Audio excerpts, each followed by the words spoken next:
Welcome to Bayanat, the heartbeat of tech in MENA. We bring you raw stories and sharp insights from the founders, investors, and leaders building the region's startup ecosystem. Welcome to the deep dive. Today we're turning our attention to Tunisia. We're going to explore its really vibrant but also quite challenging startup landscape. Yeah, and we're guided by insights from a great source featuring Manar Labidi, who's the CFO of Sanoya. Exactly. And this piece, it's fantastic because it gives us a truly, grounded perspective. Right. What's it actually like building and scaling within that specific ecosystem? Mm-hmm. It gets into the ambition, sure, and the real progress, but also those concrete hurdles founders face, every single day. Right.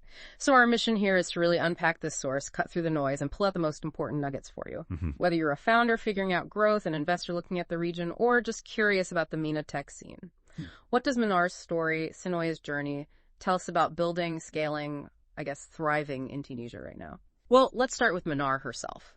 Her journey really kind of illustrates the path many operators take in this sort of environment. Okay.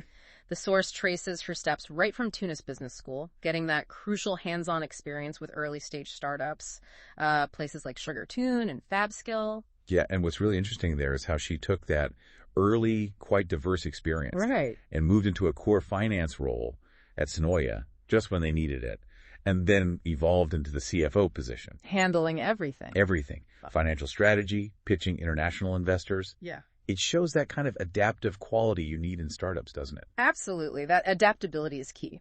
And Sanoya itself, it's a really compelling case study here. So what are they actually building? The source describes them as an all-in-one communication and collaboration platform, specifically designed, they say, for African businesses. Okay, so replacing multiple tools. Exactly. Think replacing Zoom, Google Drive, Slack, putting chat, video, project management, storage all in one place.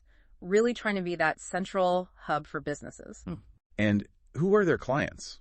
Is it just local Tunisian companies? No, not at all, which is interesting. Their client base is quite broad. SMEs, yes, but also big telcos, universities, even VCs are using their platform. Right. And crucially, like you hinted, they're not just focused on Tunisia. They've got offices in France and recently launched in Senegal late last year, aiming for West Africa. Okay, so that international piece is important. Let's talk funding. The article mentions $850,000 in seed funding. Yeah, seed funding, then a bridge round, and now they're gearing up for a Series A, potentially aiming for around $5 million. Wow, okay. And Manar emphasizes needing to be, quote, absolutely ready for that. That phrase, absolutely ready, really jumps out. It underscores the pressure, especially in this kind of market, right? Definitely. Hitting those key metrics, proving you're ready for significant scale. It's critical everywhere, but maybe even more so where that follow-on funding isn't guaranteed. Which brings us nicely to the broader Tunisian ecosystem, sort of seen through Manar's eyes in this article. Mm-hmm. The source calls the 2018 Startup Act a pivotal moment. Right, you hear a lot about that act. So what impact did it actually have? According to the source, it genuinely did spark innovation, Okay. made operating easier, reportedly, and encouraged more young Tunisians to, consider entrepreneurship over maybe more traditional career paths. But, and this is where it gets really interesting and maybe a bit tough. Despite that progress, Yeah. significant challenges remain. The article really points out a struggle for startups trying to scale beyond that seed stage. Exactly. That's a key takeaway. The scarcity of Series A, later stage funding, just within Tunisia, it's highlighted as a major issue. And what's the effect of that? Well, it means fewer local examples of companies hitting that big scaling milestone. So founders, they often lack those experienced role models who've navigated that specific phase in that specific market. Meaning they have to learn through trial and error. Pretty much learning through trial and error, Yeah. as the source puts it. And that, unfortunately, contributes to lower survival rates past the seed stage. And it's not just the funding tabs, right? The article mentions economic conditions, too. Oh, yeah. Big time. Yeah. Macro conditions, financial restrictions, issues with foreign exchange, high taxes. These are major hurdles. Right. The article even flags potential new 2025 financial laws that might introduce additional tax burdens. Wow. And add to that talent retention. Yeah. I mean, Competing with global salaries must be incredibly difficult. It is very tough for Tunisian startups to keep highly skilled workers locally when they can earn much more elsewhere. You put all that together. Yeah. And you see why some stakeholders have apparently used the term Death Valley to describe these conditions for entrepreneurs trying to scale up in Tunisia. Yeah. It's a pretty stark picture. Okay, so facing this Death Valley, Yeah. how are founders like Manar, companies like Sonoya, actually navigating it? What's the strategy? Well, the article points quite clearly to one key strategy: international expansion. Right. Which makes sense. Yeah. If we step back and look at the bigger picture, going international is almost like a necessary bypass, isn't it? It seems like it. It helps startups tap into larger markets, obviously, but also potentially get around some of those local financial constraints we just talked about. Moving beyond the limits of just the Tunisian market. Exactly. And the article mentions France as a common first stop for Tunisian startups. Why France specifically? The source lists a few reasons. Proximity, obviously. A large Tunisian diaspora there, which provides really valuable networks. Connections, yeah. Connections.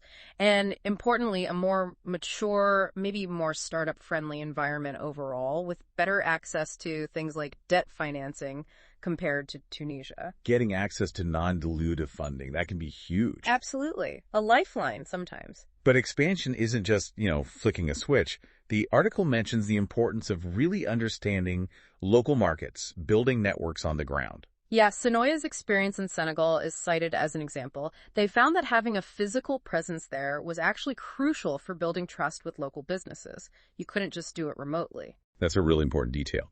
It shows that even with advantages like diaspora links or closeness, successful international growth takes serious effort. You have to adapt, invest locally, build credibility step by step. For sure. It's real work. Okay, so despite all these, frankly, intense challenges, the ecosystem in Tunisia does have strengths, right? Right. The article emphasizes community. Yeah, definitely. A strong sense of community and collaboration comes through. How does that work? Well, what's fascinating is the role of hubs, both physical and virtual.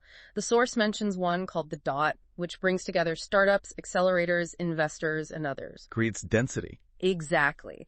That kind of interconnected environment really helps the flow of opportunities, information, resources, and critically, talent. That community spirit seems like a real asset, especially when navigating that Death Valley. The article also touches on something else powerful: success stories. Even if there may be few and far between at the later stages, exited founders seem to play a big role. Yeah. This raises that key question. How does success actually breed more success in this kind of context? Right. The source explains that founders who've exited successfully, it points to examples like InstaDeep and Expensia, often come back. Just reinvest. To reinvest capital, yes, but also to advise, mentor the next generation. Right. Basically injecting both money and that invaluable, hard-won experience back into the ecosystem. Creating a virtuous cycle. Exactly. A virtuous cycle. Even if maybe it needs more fuel right now. So, thinking about founders who are in the thick of it right now, Manar offers some direct advice based on her experience. What does she say? Two main things jump out. Be adaptive and build a strong network. Okay. Adaptability and networks. Yeah. Her point about being flexible, being open to learning constantly, seeking collaboration.